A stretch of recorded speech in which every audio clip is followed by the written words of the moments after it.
Hey guys, Hollow1 here. Welcome back to another video, and today, it's already a little disassembled, but this is my SGL Line Threading G3 Pacific that has legacy command control, and I'm going to be trying to fix a stuttering driveline issue, and then maybe experimenting with trying to fix the chuff rate, although last time I tried to do that, it ended pretty badly. But more on that later. So yeah, let's see what happens here. Alright, so what do I mean by stuttering driveline? Thankfully I left this engine in an operable state, so I can just fire it up and show you guys. If I set this off to speed step 1, you can hear it pulsing. So the rubbing sound you're hearing is the encoder ring rubbing up against the sensor. That's maybe adding a little bit of drag. And it's causing the drive wheels to not rotate perfectly smoothly all the way around their rotation. So I'm going to try and fix that. I do have parts that I just got today that will hopefully let me correct that issue. The other thing that you can see while this is running is that the chuff rate is not 4 chuffs per revolution. It's actually closer than it was the last time I tried to record this video, which you guys are never going to see. But currently it's at probably like a 3 chuffs per rev or 3.2 chuffs per rev-ish.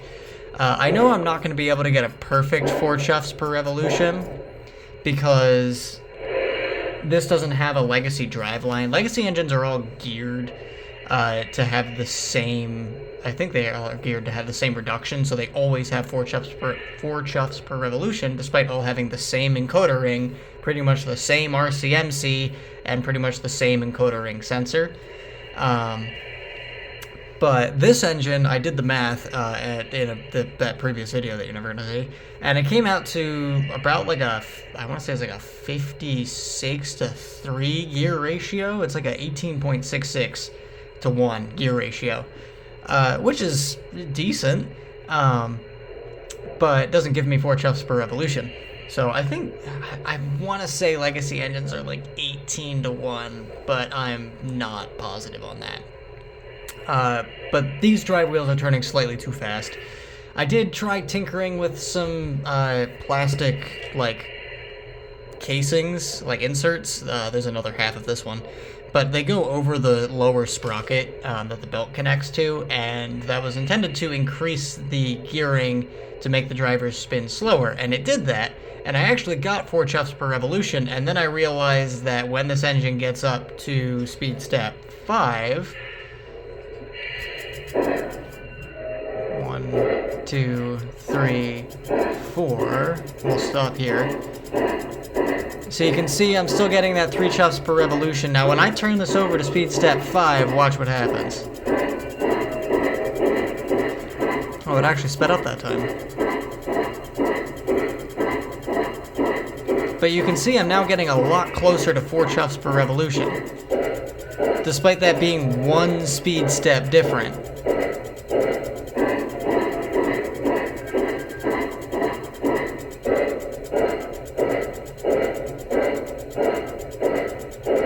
Now, I'm not entirely sure why that is. I did email Lionel. They didn't reply to me, probably because, it's technical stuff and they're not allowed to tell me. But, yeah, I thought that was interesting. It could be that I smoked the sensor, or the fact that I sanded on the encoder ring, or a whole host of other reasons that's causing that. But today, I'm hopefully going to fix that. I've got a new encoder ring. I've got some hardware to actually mount the encoder sensor to the optical sensor to the motor, so it's not just held on with electrical tape. And yeah, so we're going to be doing a complete driveline revamp today. By the way, the reason that you are never going to see that other video is because I started it with a whole host of assumptions for what was wrong with it, and what was causing these issues, and over the course of recording, I managed to prove every single one of them wrong. So yeah, lots and lots and lots of misinformation in that video, so I'm not going to post that to the internet where a lot of people take what is said as law. But yeah, I thought it was a whole bunch of stuff with the torque, or there being too much friction in the driveline, which was wrong. I thought that I could fix it by making the gearing better, and that was wrong. I couldn't. I had a hypothesis as to why the chuff rate changed so drastically, and that was also proved wrong. So yeah. Anyway, I have to try to extract. By the way, yeah, this is the motor. It's a big Pitman. It's very nice. I think it's part number 9434F827. I think that's the part number. And then there's a big string of numbers underneath of it. 12 volt DC, and then I think the manufacturing date being June 7th of the year 2000. So that's pretty cool. But yeah, let me try to get all this electrical tape off of here, because this is ghetto, and I don't know why I didn't fix this the first time, or like when I originally put this together, I just didn't order the hardware to mount the board to the motor. I don't know why. I honestly should probably go back and rewatch the video where I built the thing to figure out why I didn't do that. But I figure if there was something that I knew then that I have since forgotten, I'm gonna find out when I try to actually do this thing. But yeah, electrical tape sucks for mounting things consistently. I will tell you that right now. I'm also not too concerned about breaking the encoder. I did buy a new one. If you guys have seen any of the previous videos from this engine, this encoder has been through the ringer. Last time I had it and I was trying to tune it up, I actually ended up sanding down the back of it because I couldn't prevent it from rubbing. I have since designed a new sprocket for the motor, and I'm thinking if I can get this sprocket off, I will 3D print the new one, and that will be my primary sprocket, or I'm going to come up with a C-clamp system that slides over the front of this plate, and yeah, that's going to conflict with the belt drive, but if I design it correctly, it shouldn't cause any excess wear, and it should allow this encoder to come off a lot easier, because right now it's pressed over this back rib on the sprocket here, so that makes things a little difficult. I'm kind of thinking I want to just cut this free. Yeah, I've got a million of those zip ties, so my cat has the zoomies. Oh boy. Okay, let's disconnect the inputs. There we go. And I just need to... Can you guys remember that the blue is 1 and the green is 2? Thanks. I'm going to desolder these now. By the way, yes, these wires do go to the factory plug. And I could probably just unplug that and then feed a bunch of wires through, but I would still have a really long tether because that plug also goes to ground. So I'm just going to, desolder it. So now I just have a free motor that I can design with. So this is going to be fun. I have no idea how the heck I'm going to extract this. So let's give me a couple minutes here, and I'm going to attack this with some stuff and see what I can accomplish. So I managed to do it. That was wild. Also, I think I figured out what the E1 and E2 are. I think I had hypothesized that it was just an inverted signal, but you can see there in the optical sensor that there are 2 slits. And I would put money that one of those is E1 and the other one is E2. So yeah, also maybe part of the reason that I may have been getting inconsistent chuff rates is because this entire encoder, or the optical sensor here, was full of like dust, basically, from the encoder ring slowly grinding itself to pieces.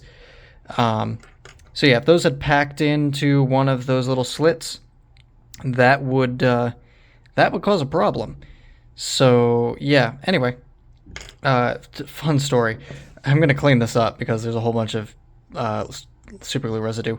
But the other day when I was recording videos to send to Lionel, I had patched this thing together. I had broken it free because I was planning on taking it apart, and I was like, you know what, I'm gonna record it and send an email to Lionel to ask them for help.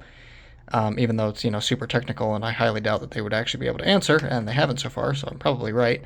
But I just tacked it on, and that tack was not easy to break free. It was probably a stronger bond than any of the permanent, fixes I had tried to do with this thing, so that was fun. But yeah, so I'm going to clean this up. I'm probably going to get a new one of these discs printing because I have a new ring. Or no, I'm redesigning this. So yeah, I'm gonna put some stuff together and try and figure out how to do this. But yeah, clean this up first, and then I'll go start designing stuff. Actually, before I go and design a new ring, let me show you all the parts that I got. So first of all, I got traction tires because I'm missing one. So I can replace both of these now, as well as a bunch of other projects that are, some you will see, some you won't. This is the same sensor board, but I now have an actual like insulating plate for it instead of having to use this electrical tape. The electrical tape honestly seems to be working just fine, but you know, doesn't hurt to have the actual way of insulating it. A new encoder ring. These are like $8, which is really nice. I didn't have to buy the flywheel the first time. I could have just bought one of these, but now I have a flywheel, I guess. And these are the screws that should hopefully just screw right into this and mount this board to the motor. So I think I'm going to put the sensor on the motor first. Actually, no. I'm going to keep this motor naked for right now and take a bunch of measurements and go play in Autodesk Inventor for a while and try to make a new way of retaining this. So here we go. I guess I can show you guys the part numbers for all of these. This is the encoder ring, 610-1104-135. The screws for the plate to the motor are 680-3193-370. The insulator is 630-8055-108. And then the traction tires are just 1-inch traction tires. These work for 80-inch drivers. So the G3 has 80-inch drivers. PRR K4 Pacifics also have 80-inch drivers, hint, hint. And the New Haven i5 has 80-inch drivers. So that's why there's a lot of those. Traction tire part number, 610-1207-206. It's funny, in my in the video that nobody's ever going to see, I was talking a lot about the belt and the belt manufacturer, and I was about to print my new encoder support, and I'm pretty sure that belt that's in my 3D printer is made by the same company that made the belt that is in my engine. Yeah, kind of amusing. So here's the ring, and yeah, I know I'm committing the greatest of sins. I'm recording a screen with a phone. But that is basically what the old ring was. The main difference here is I added this 25 thou radius fillet to the ID on the back side of the encoder ring.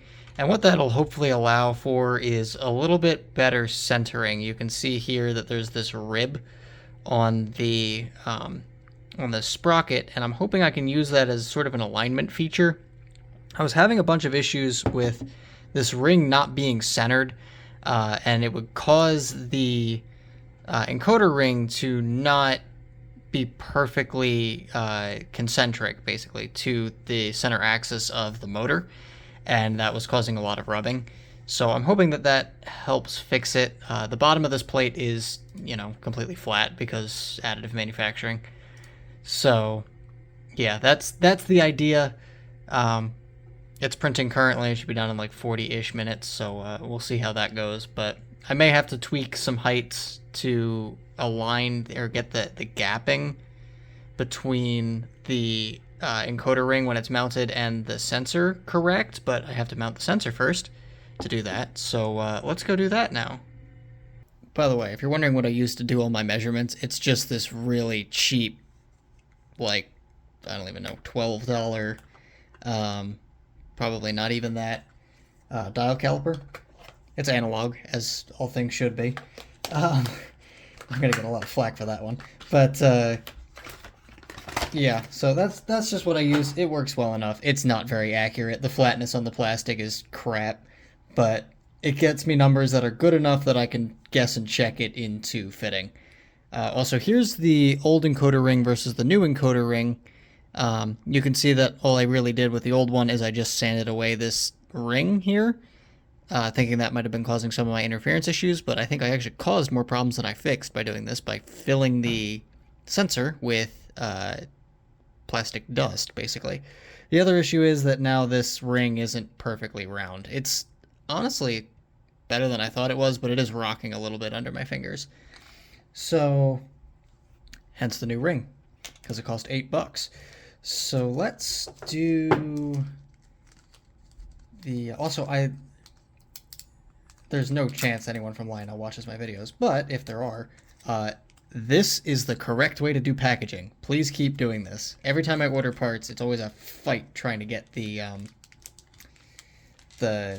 stuff out of the bags. This is really nice. So, let's also need to open. I don't want to tear the paper. If I wanted to tear the paper, or I didn't care about the paper, this wouldn't be a problem. But I like the fact that they labeled everything, so I want to preserve the labels, even though it's just going in the trash later. So, okay. Hopefully, yep, all the holes line up. How about that? That's honestly really convenient. This has to sit like so. So that the plug is on the opposite side because the motor leads go on the bottom. And put this through, try to find one of the holes, and then hopefully this threads. Hopefully.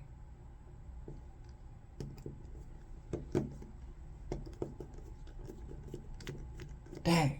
It does not. Curse ye motors from 2000 not having metric threads. Okay, well, I guess I'm gonna dink around with this for a little bit and try and figure out how to make that work. Unspeakable sins have been committed, but it's on now.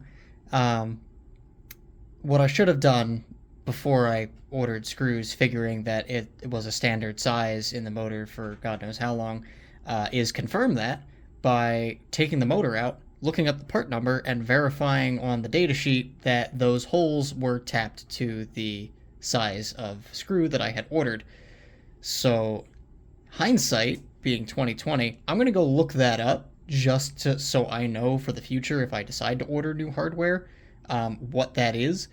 But yeah, we're not going to talk about how I got those screws to stay in there. Okay, things have been learned about this motor. First of all, check out that manufacturing location, Pittman Motors in Harleysville, Pennsylvania, 19438, a division of Penn Engineering and Manufacturing Company, or Corporation. Yeah, I am very familiar with Harleysville, as is the rest of my family, so that's pretty neat. And then as for the part number, the 9434F827, 9 stands for the motor series, 4 means side terminals, which you can see for the 1 and 2.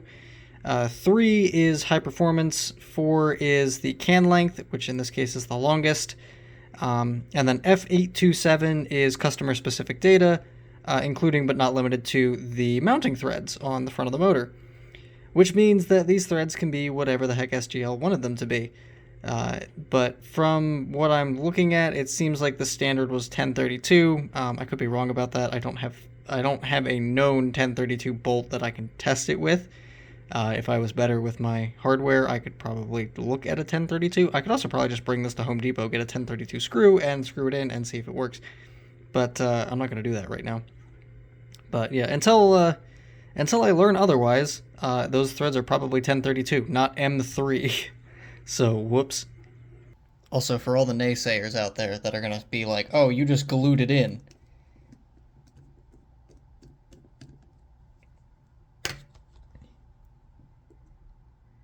I didn't just glue it in.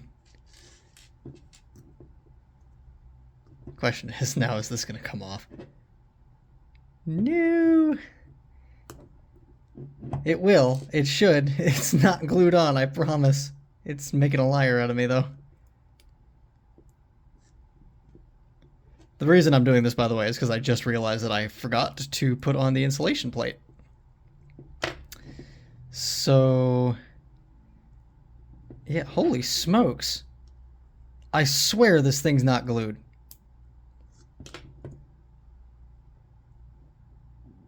What in the world is going on here? Oh, the tape has decided it's going to stick. I see. Fascinating. Okay.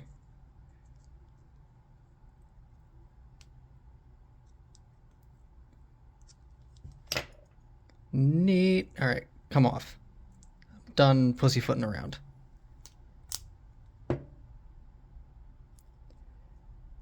I don't know what the heck that was about.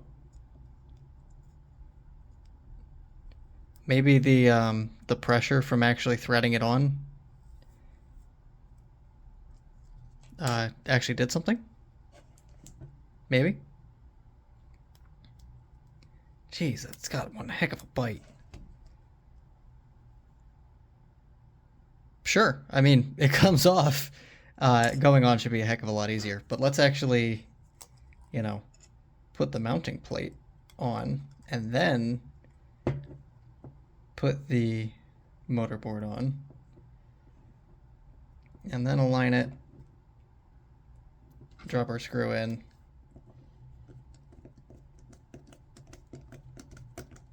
and thread them down. Just because I commit unspeakable acts does not mean that they do not work. It just means I may be screwed later if I decide to actually, like, put in the correct hardware. I did need these flat top screws, though, because they are the only things that provide enough clearance for the encoder ring to be mounted to this the sprocket and still pass through the optical sensor without crashing into them.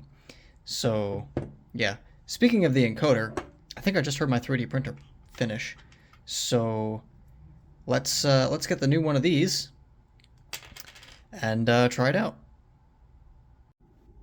Okay. Here's the new encoder ring.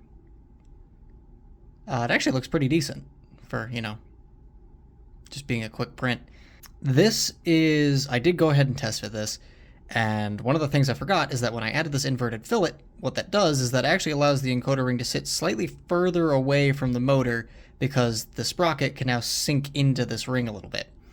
And what that ultimately does is that brings my encoder ring slightly further away from the motor, which is putting it pretty much line on line with the those little holes for the optical sensor. So all I'm going to do to fix that is I'm going to make this plate slightly thicker. This flange on the end will still be just as thin so that the encoder still sits in the same place, but by increasing the thickness of this plate, what that's going to do is that's going to allow the encoder to move slightly towards the motor, and hopefully that will that'll fix my gauging issue. I wish I had feeler gauges. Somebody in one of my other videos commented that I need a set of feeler gauges, and they are correct. I need a set of feeler gauges. Something so that I could actually like figure out how many thousandths I need to move this thing, and I could also figure out my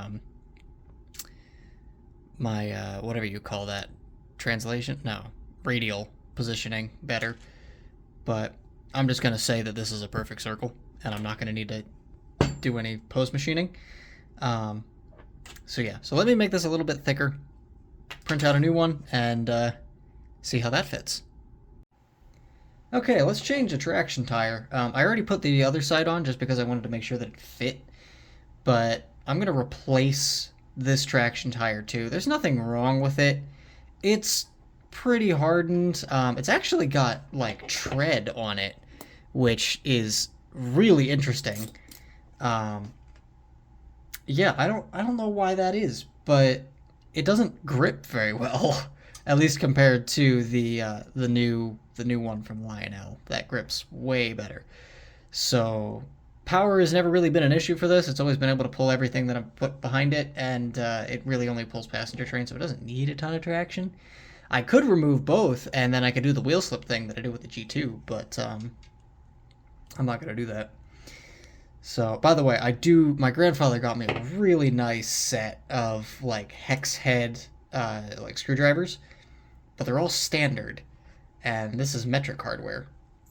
So, and it's not one of those things where it's like you can get it close enough. Like, I tried, and it just skips. It's very sad. I was very excited to use those on something full scale, because I use them for my post-war stuff, when I service it. But also, yeah, check this out. It's got segmented drivers. How about that? Let's see if I can get this old traction tire off without breaking it.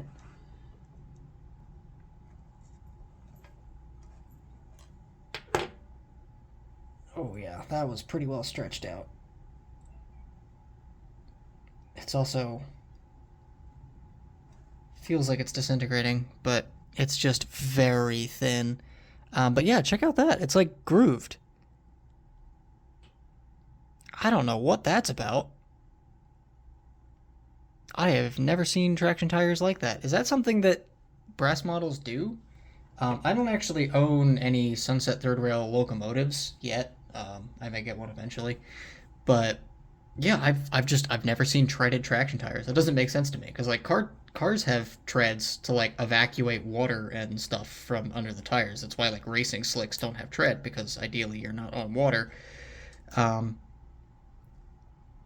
We don't run these on like inclement weather surfaces, so I don't know what the purpose of having treads would be. But it's got them.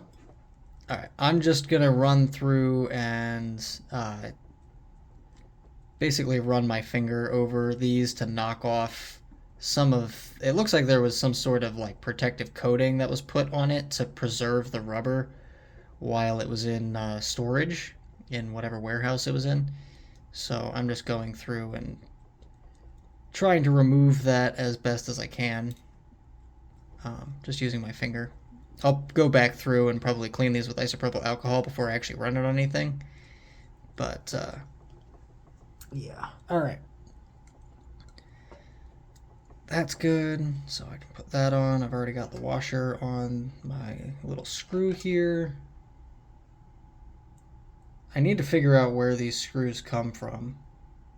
There's a project that I have not announced to YouTube yet that I'm working, and I need those. Or I need smaller ones than I have. McMaster-Carr does not have screws this small, or have hex screws this small. So, anyway. Alright, that's probably good enough. I don't want to tighten it too much, because then it's going to start binding up.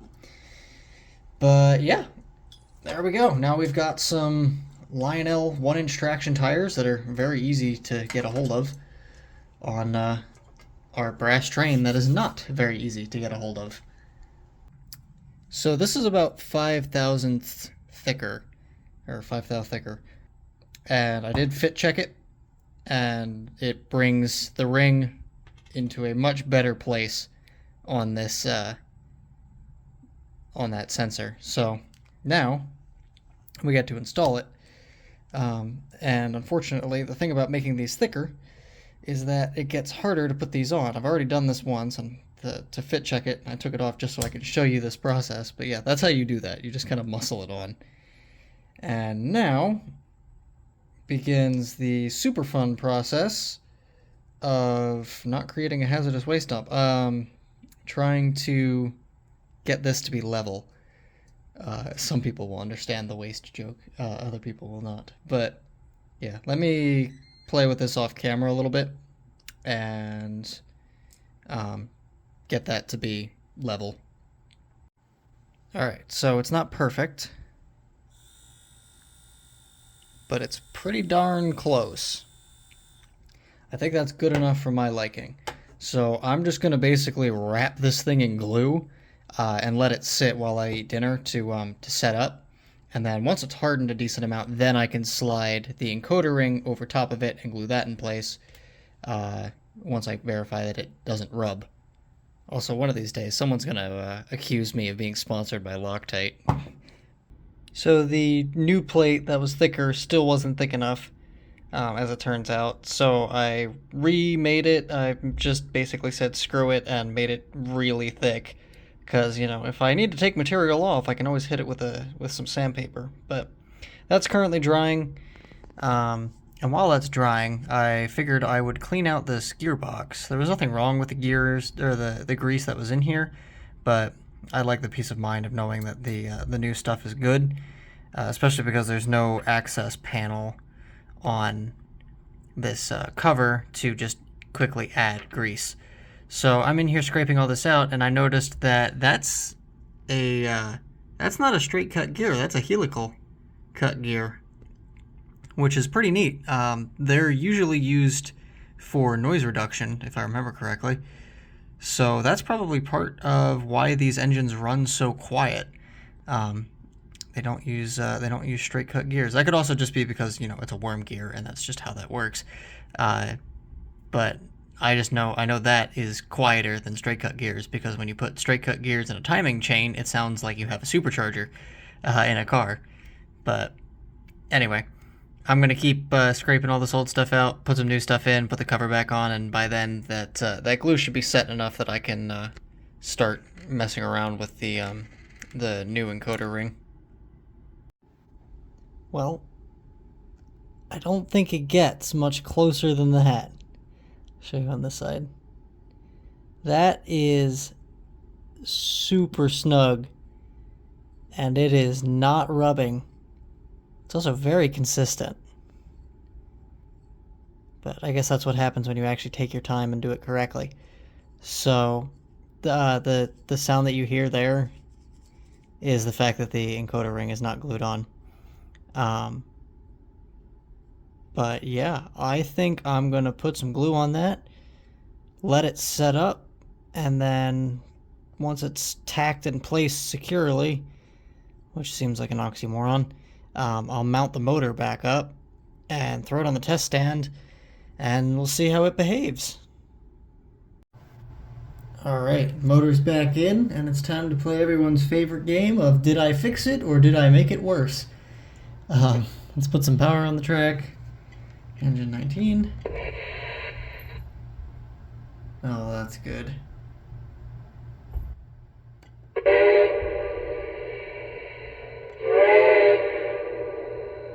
Okay, I got my sounds back. I don't know why they went away there.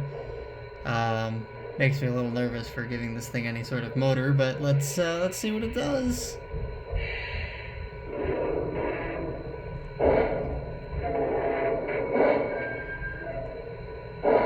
I mean,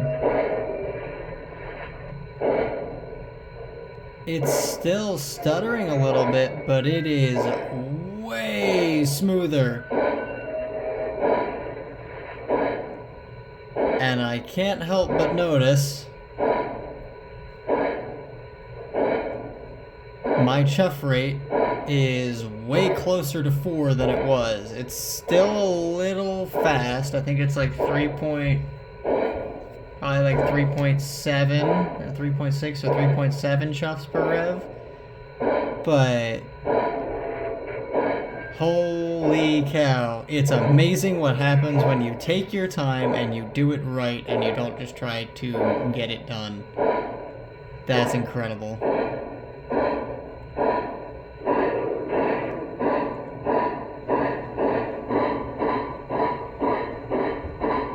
And I'm not sure if you can hear that. Well, I guess you shouldn't hear it, and that's the point. But that thing is super quiet.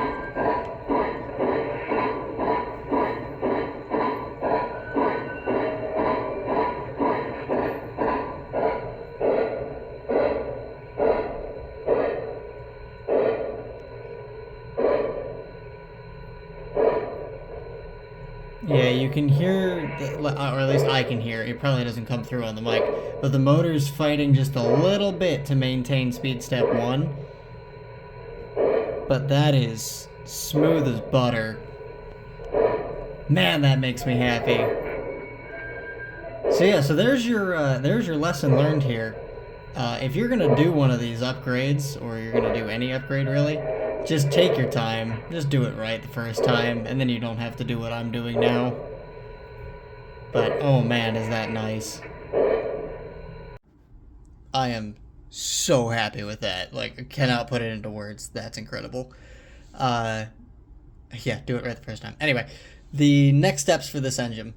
I want to make a wedge that goes under the motor to prevent the belt from skipping. Basically, this motor, when there's a high torque load being applied, this motor will dip, and that will loosen the tension on the belt and cause the belt to skip, which will trash the belt. This belt will last literally forever if you take care of it, so I want to take care of it, so I'm going to try to build something to prevent that from dipping. From the factory, it used this bracket that snapped off in the video that we don't talk about, and that went to the top bolt holes up on the motor here, where the sensor is now in place, and that prevented the motor from dipping down. Because I can't do that anymore, I just have to brace it from the bottom, which isn't really that hard. It's just I need to figure out how to mount it in there so it doesn't slide out, crash into the belt, and trash the belt, because that would be counterintuitive. The other thing I want to do is I want to hook up the run program switch, because right now to program this engine I have to take the shell off, grab the plug that has the single switch on it that is the run program switch, fish it into the boiler, plug it into the slot, if I could do that without removing the RCMC, flip it into program mode, program the engine, and then unplug it and put the engine back together.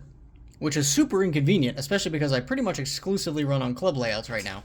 So, yeah, when somebody else is running engine 19, or there's another engine on the layout that's programmed to engine 19, running two engines at once is really not what you want to do, especially when one of them is in a siding or can go into a turntable pit.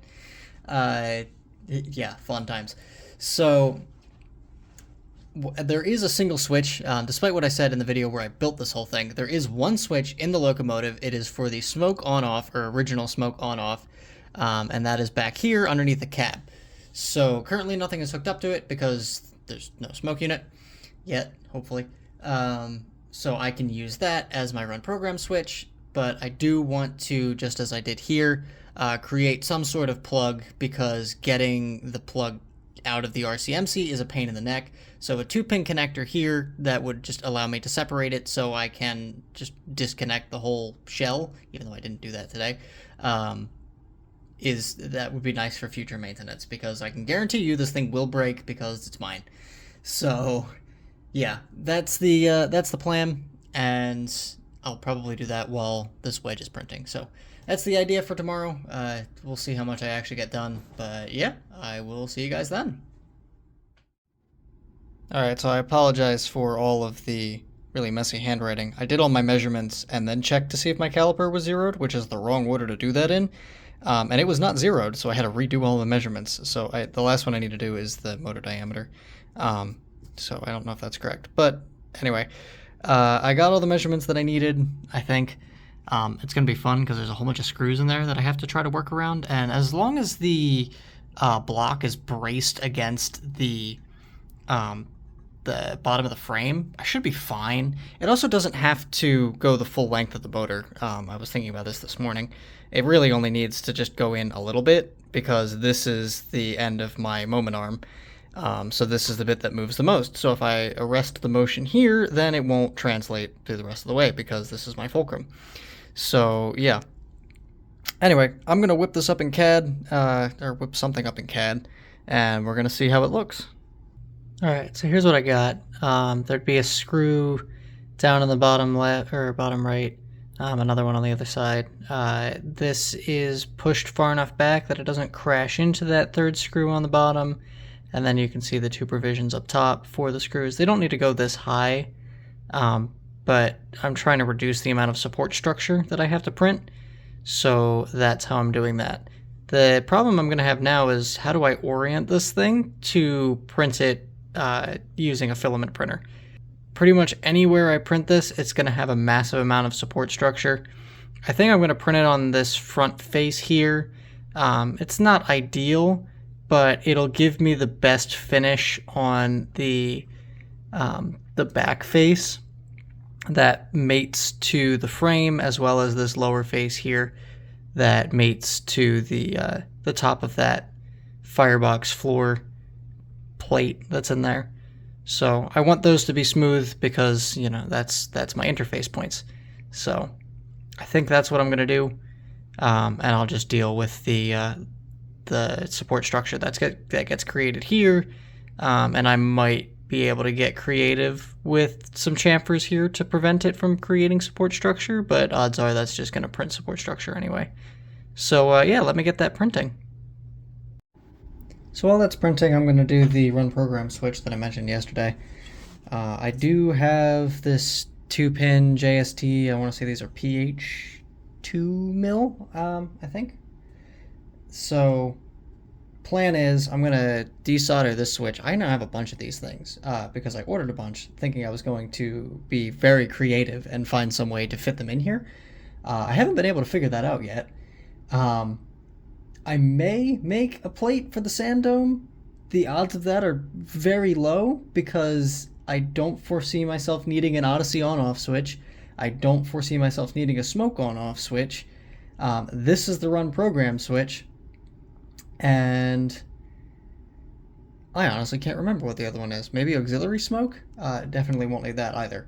So, yeah, I don't know. I really just need this one switch. So, thankfully I have one. But yeah, so let's desolder this, and I'm going to run this plug into this little 2-pin. Okay, somebody needs to clarify this for me, who's familiar with connectors. Which one of these is the male end? Because on DigiKey I've seen both, because this has the pins that slot into here, so this would be the male end. But this is the connector that slots into this connector, so this would be the male end. I don't know. I don't know if there's an industry standard for that or not, but if you know, please let me know, because that's been driving me nuts. But yeah, so I'm going to solder these leads onto this and then plug it into here, snip these to whatever length they need to be, and solder that to the switch, and that should be done. Way easier said than done, probably. By the way, the challenge with this is not doing all the soldering and the connectors and stuff, it's not getting distracted, which I have absolutely done. And I was starting to figure out ways of redoing this. So currently, everything that is connected from the frame to the shell is on a connector that can be disconnected, with the exception of this one wire. This wire is AC center rail hot to the RCMC.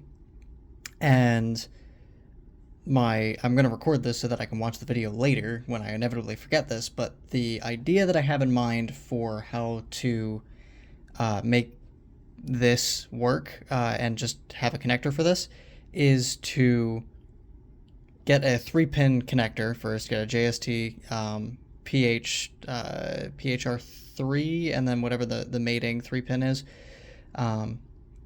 for one of these guys. And I can turn this connector into a 3-pin connector. So this gray wire is AC hot. That comes from the tender. I can run these 2 black wires, remove them from this stand-up, run them around the belt. How I'm going to do that, I don't know. That's a later date problem.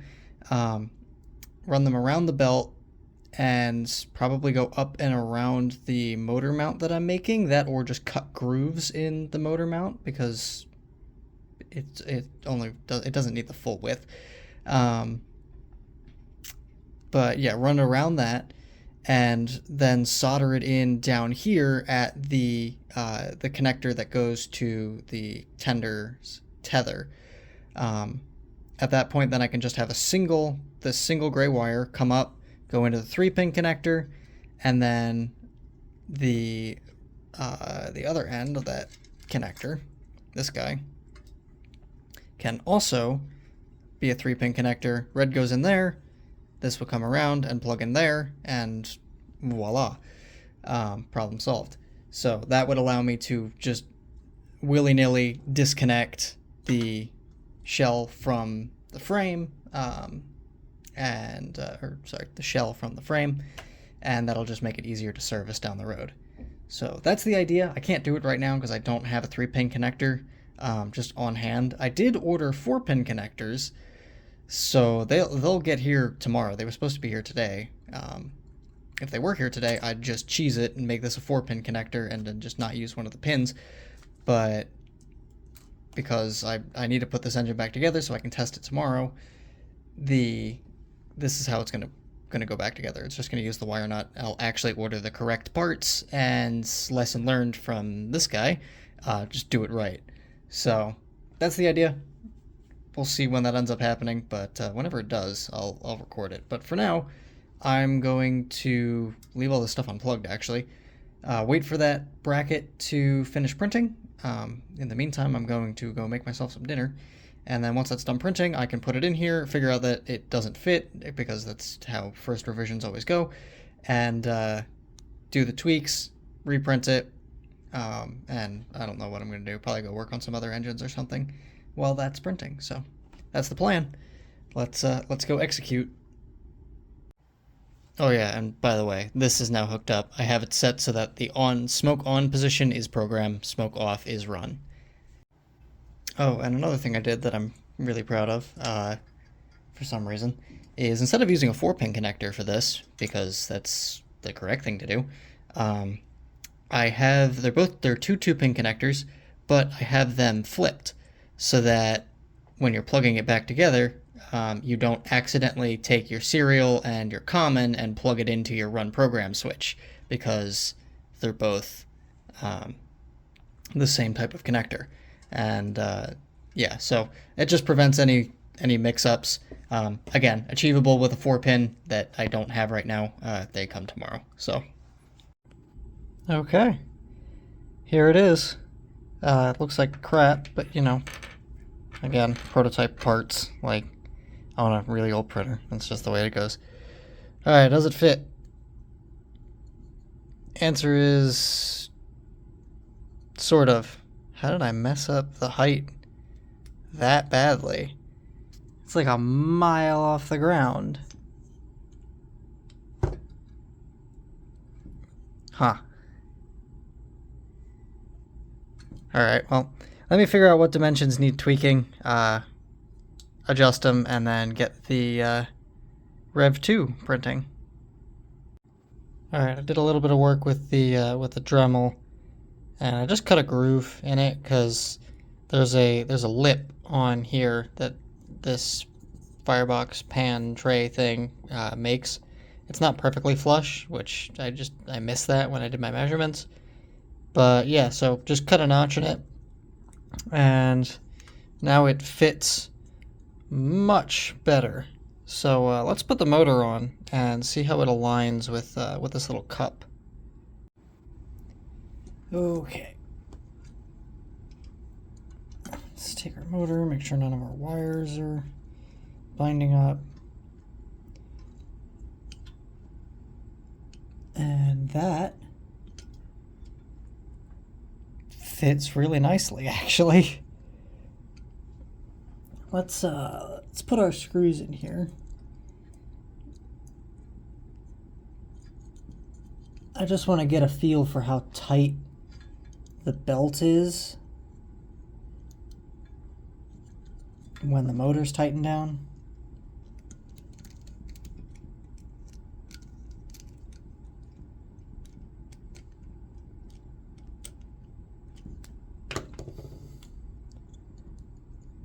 Oh yeah, it's still plenty pliable. And you can see the motor can't bend down anymore. And the tension that's being applied by the belt and the screws on the back is enough to prevent that plate from walking out. It can't bend forward because it would have to push the motor up, and it can't do that because it's mounted in the rear, and it can't slide forward because it's retained on the bottom by the head of those 2 screws, or I guess 3 screws.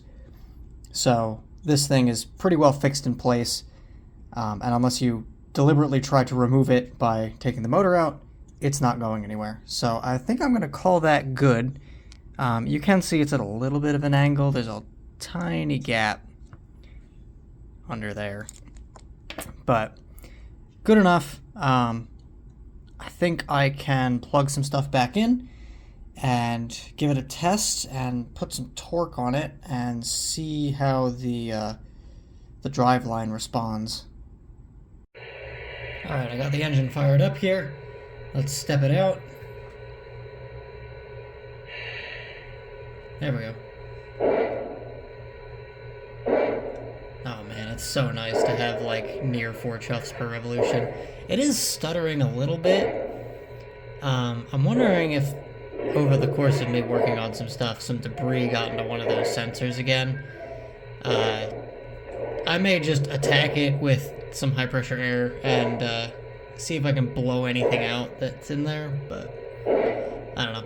But anyway, speed step 2, it runs real smooth. So I'll set it to 3, and then I'm going to put a load on the motor. Yeah, and you can see it's not sinking down anymore. And holy cow, that thing's got torque. Jeez.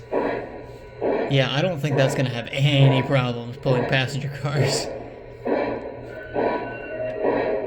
But man, that's nice. I suppose I should real quick check reverse too. Yep. Yeah, that's fine. Yeah, we're good. Sweet. Okay, well, with that said... Going to sign the register book, dispatcher. Out. Or rather, with that said, now I can put this engine back together. Tomorrow I'm going to take it over to a friend's layout and basically do some stress testing. I'll probably get some footage if he's cool with that. So yeah, let's hope nothing explodes, because it's my engine and who the heck knows.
So there you have it. Those were, I guess, some 3D printed upgrades and some general maintenance just to make this engine run just a little bit better. And by a little bit, I mean a lot of it. Holy cow, this thing is so nice now. It's super quiet, which took me like 45 minutes to put the shell back together in a way that the wires weren't rubbing to make it super quiet, but totally worth it.